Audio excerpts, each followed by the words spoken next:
Hi friends, good morning, శుభోదయం అందరికీ కూడా.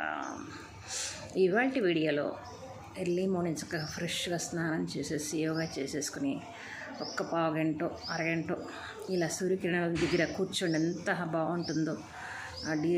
డి విటమిన్స్ అన్నీ కూడా బాడీకి అందుతూ ఉంటాయి కంపల్సరీగా. ఎందుకంటే నాకు తూర్పు ఫేస్ అవ్వటం వల్ల ఇంట్లోకి ఎండ వచ్చేస్తుంది, సూర్యకిరణాలు మాకు హాల్ వరకు పడతాయి అన్నమాట. ఆ హాల్లో పడ్డ వెలుతురు బెడ్రూమ్లో కూడా వస్తుంది.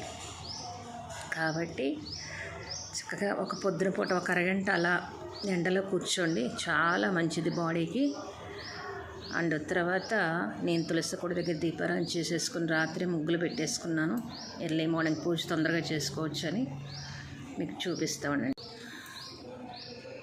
అది మళ్ళీ దీపారాధన ఎప్పుడో చేసేసుకున్నా, ఇంకా ఉంది, వెలుగుతుంది. నాకు అలా ఇష్టం, దీపారాధన ఎంతసేపు వెలిగితే అంత ఇష్టం అనమాట. నైట్ టైం ఇలా ఏం చేస్తానంటే చక్కగా పూజ చేసి శుభ్రంగా కడిగేసి తడిగుడ్డ తీసి చేసి ఇలా ముగ్గులు పెట్టేసుకుంటాను అనమాట.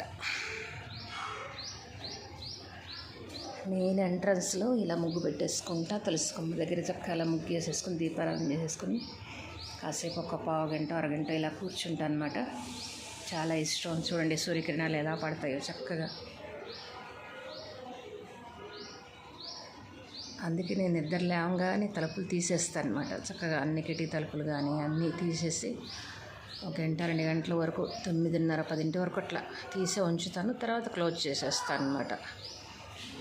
ఇంకా అప్పుడు వచ్చే ఎండ వేడి కదా, ఎర్లీ మార్నింగ్ వచ్చే ఎండ చాలా మంచిదనమాట. చంటి పిల్లల్ని అందుకే పూర్వం పెద్దవాళ్ళు ఏం చేసేవాళ్ళంటే స్నానం చేయించగానే చక్కగా ఎండలో కూర్చోబెట్టేవాళ్ళు పిల్లల్ని.